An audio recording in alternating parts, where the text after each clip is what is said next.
Olá, este é o Poder Entrevista. Eu sou Paulo Silva Pinto, editor sênior do Poder 360. Vou entrevistar Gustavo Estrella, presidente da CPFL Energia, uma das empresas líderes em geração em energia renovável no Brasil. Gustavo Estrella é formado em administração pela Universidade do Estado do Rio, a UERJ. Tem MBA pelo IBMEC, está na CPFL desde 2001 e é CEO da empresa desde 2019. Gustavo Estrella, muito obrigado por ter aceitado o convite para essa entrevista. Paulo. Agradeço também a todos os web espectadores que assistem este programa. Esta entrevista está sendo gravada no estúdio do Poder 360 em Brasília, em 9 de abril de 2025. Gustavo Estrella, eu começo perguntando, qual a sua avaliação do ambiente regulatório do Brasil atualmente? Bom, eu acho que quando a gente fala especificamente do setor elétrico, é um setor que tem uma regulação já testada e aprovada já para mais de 20 anos. Eu classifico ela como uma vantagem importante do setor elétrico.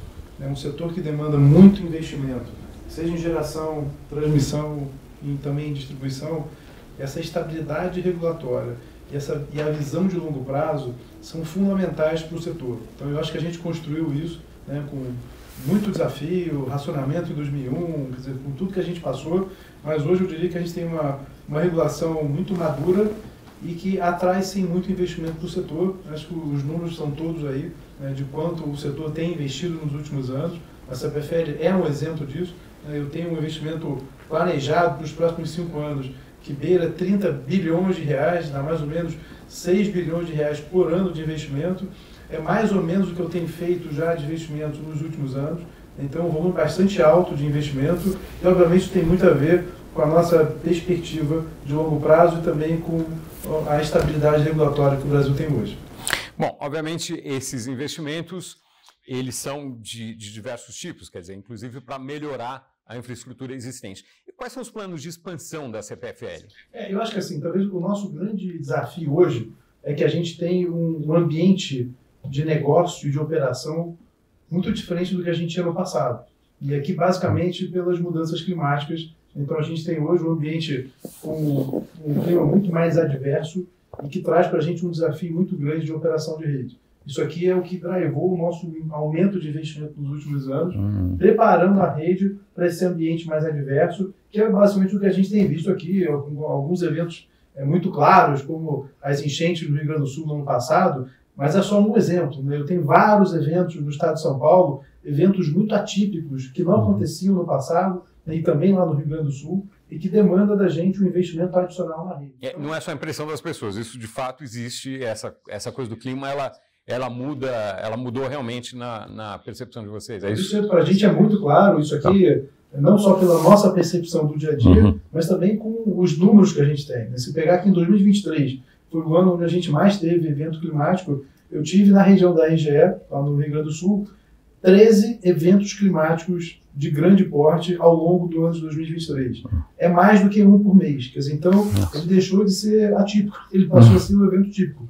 Então, é isso que a gente tem enfrentado e para isso, não tem outra solução senão a gente repensar a nossa operação, né, com as nossas equipes, com o nosso pessoal, mas também aumento de investimento. E aqui a gente tem a digitalização como um grande aliado da gente e, obviamente, também a inovação. Então, o que a gente tem feito de investimento é muito voltado para robustecimento da rede e para atendimento a cliente. E também o outro grande desafio que a gente tem, obviamente, quando tem mais evento climático, eu também tenho mais demanda do meu cliente, eu preciso também ter novas formas de atendimento a ele. Isso também demanda uma mudança na nossa forma de operar para que o cliente sinta que ele tem um canal aberto com a companhia.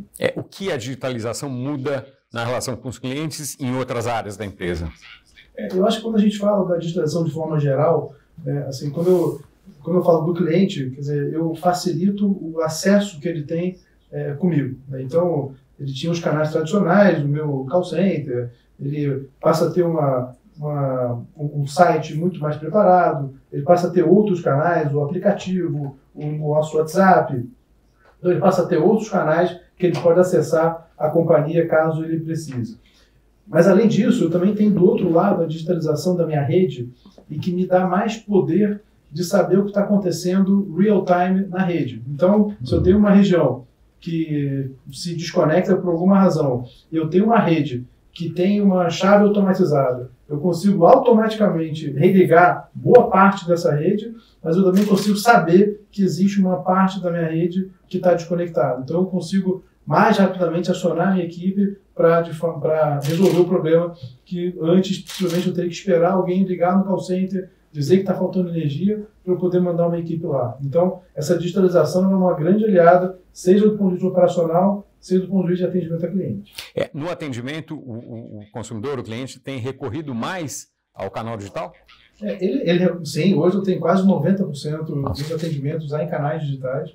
O grande canal... Sem intermediação de atendimento. O grande canal é o nosso site, né? O WhatsApp está crescendo, né? E o aplicativo também. E mesmo o cliente que liga no nosso call center, eu também já sei. Muitas vezes, quando ele me liga, eu já sei qual é a região que ele está, eu já sei qual o problema que ele tem, eu já consigo automaticamente já dar informação para ele, de olha, a sua região está sem energia, a previsão de retorno é para tal hora, eu também consigo dar um atendimento mais digital para ele. Então, isso aqui é um grande desafio para a gente, né? E isso aqui, de uma simples informação que eu dou para o meu cliente, por trás dela, eu tenho um grande desafio de ter um sistema que consiga gerenciar isso daqui para que eu possa dar a informação correta para ele. Não adianta não dizer, olha, sua energia vai voltar às 4 da tarde e às 4 da tarde não voltar. Né? Então a gente evita dar uma informação que a gente não tem certeza que a gente vai conseguir cumprir, né? E para isso eu preciso ter sistemas muito robustos para que eu consiga ter essa informação muito precisa. Um exemplo grande disso aqui, a CPFL foi a primeira empresa do Brasil a implementar o ADMS, que é o sistema de gerenciamento de rede mais moderno do mundo. Então a gente já tem esse sistema hoje, tanto em São Paulo como no Rio Grande do Sul. Isso dá para a gente uma capacidade de gerenciamento de rede, não só para resolver mais rápido o problema, mas também para dar a informação correta para o nosso cliente. Como é o preço da energia no Brasil em comparação com outros países? A fórmula é conhecida, né? Quer dizer, a gente tem um país com muita energia renovável, energia barata, que eu tenho na ponta uma energia cara em função, basicamente, de encargo e tributo. Então, na comparação, a gente tem uma energia cara, eu tenho uma carga tributária que hoje deve estar em torno de 40%, e no mundo você tem países com 8%, 10%, 12%. Então, é uma diferença de carga tributária muito grande, que faz a gente ter uma energia na geração barata, com uma energia na ponta final para o cliente caro. Ainda nessa comparação internacional, há indicadores, parâmetros para comparar a continuidade do serviço, a qualidade do serviço no Brasil e em outros países? Aqui você tem um desafio, e mesmo quando você olha para dentro do Brasil, de diferenças de região. Então eu tenho regiões mais montanhosas, com um clima mais adverso, isso aqui faz muita diferença, mas a grande diferença entre uma rede nossa aqui no Brasil para uma rede de um outro país é se ela é uma rede subterrânea ou uma rede aérea como é a nossa. Assim, o Brasil hoje é praticamente 100% de rede aérea. Isso aqui traz, obviamente, uma exposição maior a esses eventos climáticos e a percepção de qualidade ela é diferente de uma rede que é 100% subterrânea. Né? Assim, dependendo das regiões, né, a gente tem soluções diferentes. Então, assim, eu estive em Singapura há 2 semanas atrás, 100% da rede lá é subterrânea. Não é uma solução viável para o Brasil. É muito caro. A gente vai ter uma solução, talvez, muito específica para algumas regiões um pouco mais densas, mas, de forma geral, é uma solução inviável, dado o impacto de tarifa que a gente teria caso a gente implementasse ela. Só para te dar um número aqui, hoje, na CPFL, eu tenho em torno de 30 bilhões de reais de ativos para operar toda a minha área de concessão, em São Paulo e no Rio Grande do Sul. 30 bilhões de reais. Se eu fosse enterrar 100% da minha rede, a gente está falando de uma base de ativos que passa de 300 bilhões de reais. 10 vezes então, você imagina o impacto que eu teria na tarifa se eu tivesse um investimento tão grande como esse. Por isso que eu digo, não é uma solução viável para o nosso país. Talvez, de novo, para regiões muito específicas, sim, mas de forma geral, a gente vai conviver com rede aérea. A boa notícia aqui é que a gente tem conseguido, com a tecnologia, melhorar muito a qualidade, mesmo mantendo a nossa rede aérea. Então, cabo compacto, os autorreligadores. Então, toda essa tecnologia que já está disponível hoje, ela de fato nos permite melhorar muito a qualidade, preservando a nossa rede aérea. Um desafio que a gente tem hoje, muito grande, é com a arborização. A gente viveu nos últimos 100 anos com uma arborização totalmente inadequada nas grandes cidades, totalmente fora de padrão. Então, são árvores de tipos diferentes, árvores grandes que crescem no meio da rede e tudo mais, e a gente conviveu com isso. Quando a gente passa a ter um ambiente que eu tenho esses eventos climáticos cada vez mais recorrentes e extremos, como a gente tem vivido hoje, isso aqui passa a ser um grande ofensor na qualidade das empresas. Então, isso o que a gente está fazendo hoje é, de fato, tentar adequar. Isso aqui leva tempo, isso aqui não é uma coisa que você faz de uma hora para outra, mas hoje eu diria que um dos grandes desafios que as empresas têm hoje, CPFL incluída, é como adequar a arborização das grandes cidades com a rede, dado esses eventos climáticos da forma como a gente tem hoje. Obviamente, a arborização das cidades tem um efeito importante em vários aspectos, inclusive no clima, né? A amenização dos efeitos do clima. É possível uma convivência entre a arborização e rede elétrica, ou tem que tirar árvores talvez de mais lugares? Enfim. Eu acho que assim, a primeira coisa é a gente pensar numa perspectiva de longo prazo. Então, o nosso programa de arborização mais segura, a gente faz para cada árvore que eu preciso remover. Então, seja porque a árvore está doente, ela, por uma questão de tempo, ela vai acabar caindo, aí não só na rede, mas com todo o desafio que você tem de uma árvore que traz risco para a população e tudo mais, essa árvore tem que ser removida de qualquer forma. Para cada árvore que a gente remove, a gente planta 5.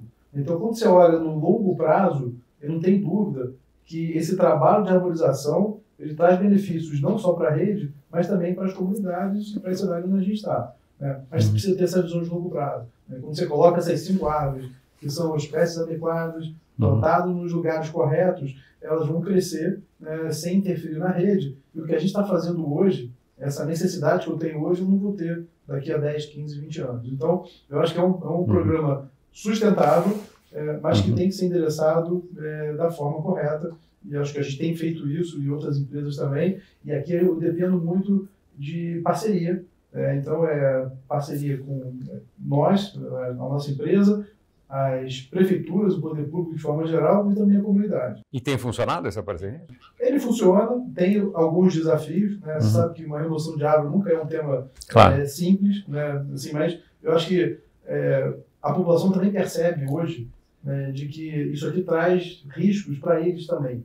Então, hoje é um pouco mais fácil você abrir um debate sobre a arborização com tanto evento climático acontecendo. Então, se a gente comparar assim, o estágio de discussões que eu tenho no Rio Grande do Sul e em São Paulo, o Rio Grande do Sul é muito mais avançado, porque lá tem muito mais evento climático do que aqui em São Paulo. Então, eu diria que isso já está acontecendo e acho que tem que acontecer mesmo.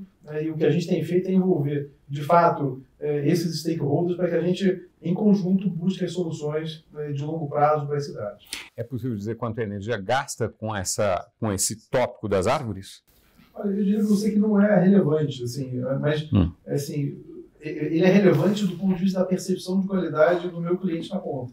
Porque quando cai uma árvore na minha rede, eu vou lá, eu preciso remover uma árvore. Então, você imagina uma árvore de grande porte, eu preciso desligar a rede, então eu consigo trabalhar com a rede energizada, eu desligo a rede, eu preciso cortar a árvore inteira, remover, limpar todo o local. Depois que eu limpo, aí sim eu começo a reconstrução da rede. Então leva muito tempo. Então o tempo de desconexão do cliente é muito grande. Então a percepção dele é muito ruim. Do ponto de vista de volume de energia não é relevante, até porque são eventos bastante esporádicos, quando eu olho o total de horas que eu tenho no mês ou no ano, mas a percepção do cliente de piora de qualidade é muito grande. E o programa preventivo de troca das árvores, de substituição das árvores, isso é possível dizer quanto a empresa gasta com isso? Olha, eu vou te dizer, assim, a gente intensificou esse programa desde o ano passado. Então, o que eu fazia, uma coisa em torno de 1.500, 2.000 árvores por ano. O ano passado eu fiz quase 15 mil. Nossa. Então, assim, esse aqui é o nosso objetivo, muito focado nas regiões mais críticas. O que a gente fez foi mapear todas as áreas que traziam algum tipo de risco para a nossa rede. Então, árvores que estavam muito próximas da rede, ou árvores já doentes, que iam cair em algum momento, né? E árvores que, de alguma forma, comprometiam tanto a nossa rede primária, que é a rede que chega para distribuir a energia para várias regiões. Quer dizer, então, se eu perco esse canal principal aqui, eu perco uma região muito grande. Então, essa região aqui foi tratada como prioridade para a gente, especialmente as empresas de captação de água. Aqui também é uma outra percepção de qualidade muito grande do meu cliente. Quando falta energia e se falta também a captação de água, ele fica sem água e sem energia ao mesmo tempo. Então, ele tem uma experiência muito negativa, e o que a gente também tem feito é priorizar a garantia do fornecimento de água também com esse programa. O furto de energia no Brasil é um problema há muito tempo. Isso tem evoluído de forma satisfatória? A solução, eu digo, do problema? Eu diria assim, a gente hoje consegue controlar, talvez com um esforço maior do que a gente tinha no passado. Então, assim, o que eu tenho hoje de volume de inspeções, ele é maior do que eu tinha no passado. Então, eu consigo preservar o meu volume de perdas, que não na minha área de concessão, um grande ofensor quando eu comparo com outras áreas de concessão do Brasil. É possível falar números? Eu tenho uma perda em torno de 1,5% a 2% de furto de energia. Isso aqui, em outras regiões do Brasil, é muito maior do que isso. Isso é em valor financeiro, em receita? Não, é em percentual de energia. De energia, então, tá. De 1,5% a 2% de energia minha é furtada por gato. Então, em outros locais chega a quanto? Lá no Rio é próximo de 50%, assim, que é talvez a região mais crítica, mas outras regiões do Norte, Nordeste, têm números substancialmente maiores do que os meus. Então, mas obviamente é um tema que a gente precisa controlar. A gente faz isso com volume de inspeções, e aqui também entra muita tecnologia. Eu começo a monitorar o padrão de consumo do meu cliente. Então, se ele consome um determinado volume, de repente ele cai muito aquele volume, eu faço a inspeção. Quanto mais digital for minha rede, mais fácil é para a gente monitorar esse tipo de coisa. Então, só para dar um exemplo aqui, o que a gente está fazendo hoje, eu tenho um grande investimento que eu começo a fazer esse ano, que é a medição inteligente para o baixa tensão, para o grupo B. Então, eu começo a colocar medidores inteligentes, que basicamente fazem a medição do consumo real time e mandam essa informação para o nosso centro de operações. Eu consigo saber exatamente qual é o consumo daquele cliente naquele momento. Eu tenho algumas vantagens operacionais para isso. Primeiro, eu não preciso mais fazer a leitura na casa dele, eu consigo fazer isso de forma remota, mas eu também consigo monitorar o padrão de consumo dele. Se tiver algum consumo atípico, eu consigo fazer uma inspeção e saber se tem alguma coisa errada com o medidor. Então, de novo, a tecnologia aqui é um grande aliado para que a gente, para que nos ajude a controlar e combater também fraude, e fraude também da inadimplência, que também é um outro desafio que a gente tem. Qual é o tamanho do problema da inadimplência atualmente? A gente hoje tem uma inadimplência que roda em torno de 1%. Assim, historicamente, o setor tem uma inadimplência baixa. Assim, nos estudos que a gente claramente percebe de que a conta de energia é uma das últimas contas que o cliente deixa de pagar. Então, é uma inadimplência que ela roda em patamares mais baixos, mas, ainda assim, em patamares maiores do que a gente tinha no passado. Então, eu rodava essa inadimplência em torno de 0,6%, 0,7%. Hoje ela está em torno de 1%. Em quando que aumentou? De quando? Isso aqui na pandemia para cá. Tá. Na pandemia ela subiu, foi até 1,5%, e hoje ela está estável aqui em 0,9%, 1%. Mas eu rodo ela com um volume de um percentual maior. E aqui, assim como a fraude, eu também tenho um esforço de controle de inadimplência maior. Quer dizer, hoje eu faço um volume trimestral ou um volume mensal de cortes em torno de 200 mil cortes por mês. Eu fazia muito menos no passado para rodar com a minha inadimplência em patamares mais baixos. Então, eu também tenho aqui um desafio adicional, um esforço para manter esse volume de inadimplência sob controle. Furto de fios é um problema grande?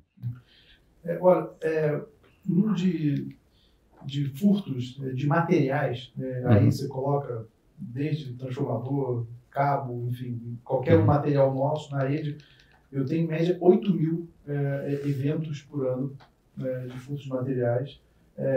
E aqui um dado interessante, uma tendência de queda.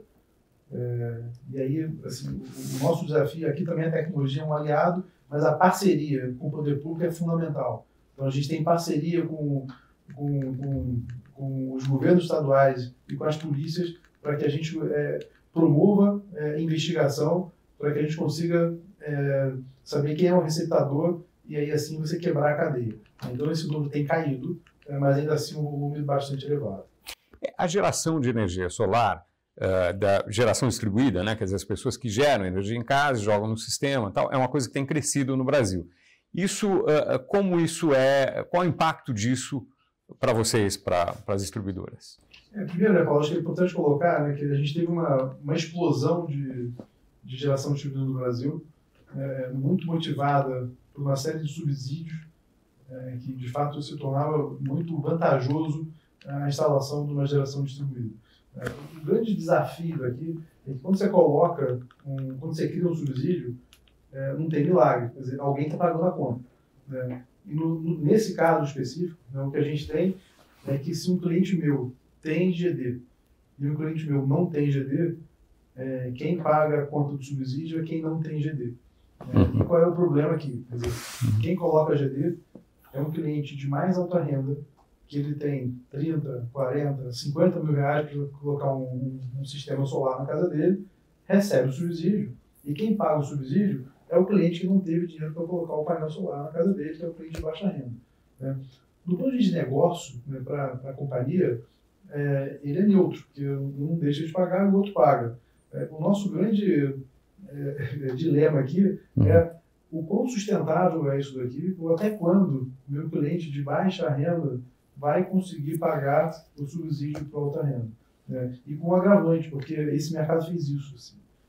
A gente já passou de 35 GB de capacidade, tem 13, mas já passamos de 35 GB de capacidade instalada no país todo. No país inteiro. O meu mercado hoje, alguma coisa em torno de 16% no mercado cativo hoje, já vem de geração distribuída. Então esse negócio escalou de uma maneira que ninguém podia imaginar na velocidade com que foi, e ele continua crescendo. Você tem subsídios hoje menores do que a gente tinha no passado, recente, mas é menor, mas ainda assim com algum subsídio. Só que o preço das placas cai muito. Então, mesmo com menos subsídio, pelo valor de placa mais baixo, continua sendo vantajoso a instalação de GD e que continua acontecendo, ela continua crescendo. A gente estima que nesse ano aqui a gente deve passar de 20% do mercado cativo da CPFL de geração distribuída. O meu mercado, como eu tenho uma região de mais alta renda, é uma região, uma das mais afetadas com geração distribuída. Então tem mais clientes da CPFL. Acima da média. Acima da média, por uma questão de renda, simplesmente. Então a gente entende que se nada diferente acontecer, esse mercado vai continuar crescendo. É claro que ele tem um limite para isso. Você tem um perfil de cliente que vai instalar a geração distribuída, mas ainda tem algum potencial para crescer, dado o subsídio da forma como está posta hoje no mercado e a vantajosidade de se instalar a geração distribuída pelo preço das placas mais baixo. A regra em vigor estabelece a redução do subsídio ao longo do tempo. Isso torna esse problema, essa questão sustentável ou não?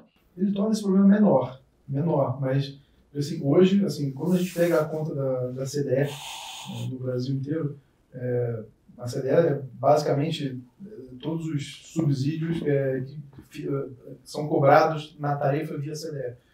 São mais de 30 bilhões de reais por ano de subsídios nas tarifas de energia do Brasil. Hoje, a geração distribuída já é o maior subsídio da tarifa de energia do Brasil. Então, assim, de um negócio que veio do zero a, talvez, sei lá, 5 anos atrás. Então, ele cresceu muito rápido, já é o maior subsídio. E, de novo, até quando o mercado aguenta pagar. Eu acho que essa redução do subsídio, obviamente, ela ajuda, porque o projeto, da forma como era original, ele tinha um subsídio muito maior e por muito mais tempo, mas ainda assim é uma conta muito grande e que distorce muito o mercado, como está acontecendo hoje.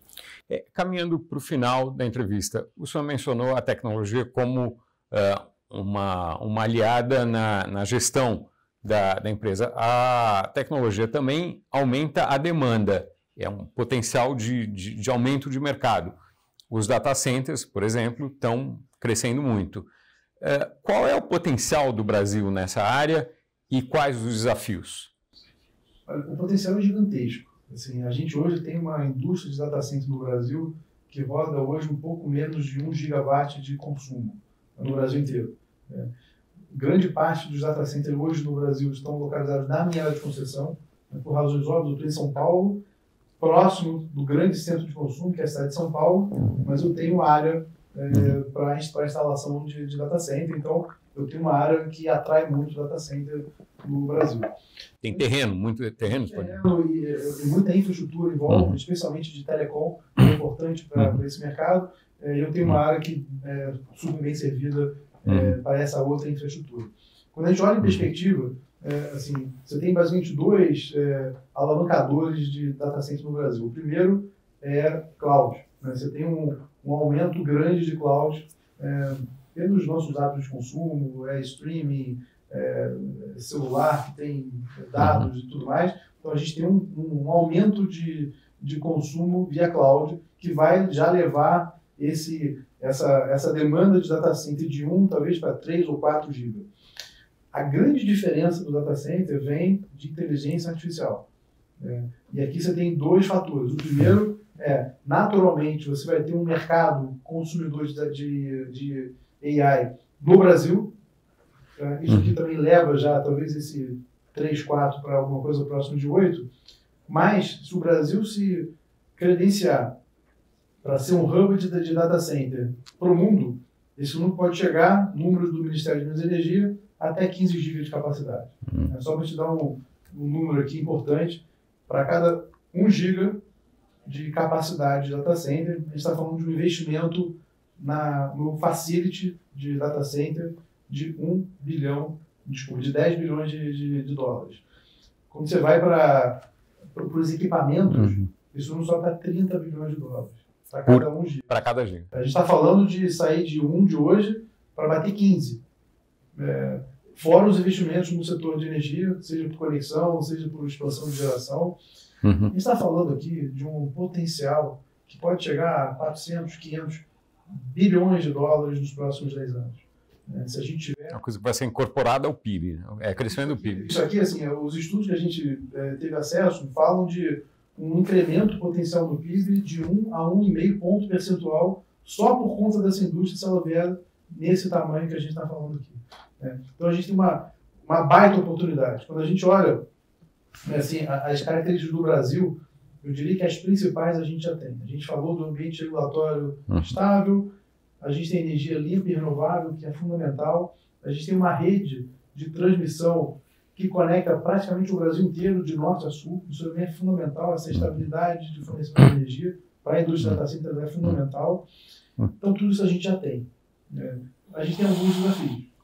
O primeiro é o timing da conexão. Então, hoje eu tenho um processo de conexão de uma carga ao comércio, porque hoje, quando eu tenho uma nova carga, tem uma indústria chegando na minha área de concessão, uma carga de 2, 3, 5 mega, eu consigo, com alguma adaptação, atender essa carga. E o crescimento orgânico, ele vai sendo atendido e, ao mesmo tempo, a EPE, nos estudos dela, vai dimensionando a rede e vai promovendo os leilões para que esse negócio aconteça mais ou menos junto, o que faz todo sentido. Quando você fala do data center, é um pouco diferente. Porque o data center não cresce 2, 3. Ele hoje cresce 50, 100, mas ele vai crescer 100, 200, 1 giga. Assim, é uma outra escala. Então, se a gente não pensar como redesenhar a rede para atender essa indústria, a gente vai perder o timing. Porque isso aqui é uma corrida que está Brasil, mas está América Latina, está o México, está a Índia, está a Austrália, está todo mundo olhando para esse mercado aqui como sendo um mercado potencial de investimento, dado o volume de investimento que a gente está falando. Então, a gente tem que ter a capacidade de acelerar esse processo de conexão para que ele atenda a demanda da indústria e que a gente consiga, de fato, atrair ela antes de algum outro país. E o desafio disso é regulatório ou é operacional no governo e nas entidades? Eu acho que a gente precisa, de fato, a gente tem uma situação nova, e a gente precisa talvez olhar para ela de uma forma diferente da forma como a gente olha hoje. Não dá para a gente manter o mesmo processo que eu tenho hoje mas com uma característica de mercado diferente. Aqui vira meio o ovo e a galinha. Quer dizer, então, eu não cresço a minha rede, porque eu não tenho certeza se a demanda vai vir, mas a demanda fala, já que não tem rede, eu também não venho. Então, é o ovo e a galinha, precisa quebrar esse negócio aqui. Eu diria assim, a gente tem uma vantagem competitiva muito grande quando a gente olha os outros aspectos de atrair essa demanda aqui no Brasil, se a gente tiver essa velocidade de conexão na rede. Tem mais 2 desafios. O segundo desafio, tributo. A gente acabou de falar de tributo. Aqui é outro desafio. Na comparação da tributação dos equipamentos que se usa no data center, o Brasil substancialmente cobra mais do que o resto do mundo. Então, se eu quiser competir globalmente, eu preciso repensar a forma de tributação para esses equipamentos. E o terceiro é o uso e a forma do tratamento de dados. Eu comentei aqui que a gente tem um mercado enorme que é tratar a informação que vai ser usada não no Brasil, mas no resto do mundo, treinando os algoritmos. Se eu não tiver uma segurança jurídica de como tratar esse dado aqui, que ele vai vir para cá, vai ser tratado no Brasil e ele volta para lá, eu não vou atrair essa indústria para cá também. Então, são os nossos 3 desafios aqui. São desafios grandes, precisam ser, de fato, pensados de maneira multidisciplinar. Eu acho que é o setor privado, é a indústria de data center, é a indústria do setor elétrico, precisa pensar junto, o governo, aqui, Ministério, Legislativo, EPE, ANEEL, acho que todo mundo pensar junto de como é que a gente endereça para cada um dos sistemas aqui as soluções corretas. Porque, de novo, assim, o mais difícil a gente já tem. Então, a gente tem uma vantagem grande aqui para avançar com essa indústria. Gustavo Estrella, muito obrigado por essa entrevista ao Poder 360. É você, prazer estar aqui. Agradeço também a todos os web espectadores que assistiram este programa. Essa entrevista foi gravada no estúdio do Poder 360 em Brasília, em 9 de abril de 2025. Para ficar sempre bem informado, inscreva-se no canal do Poder 360, ative as notificações e não perca nenhuma informação relevante. Muito obrigado e até a próxima.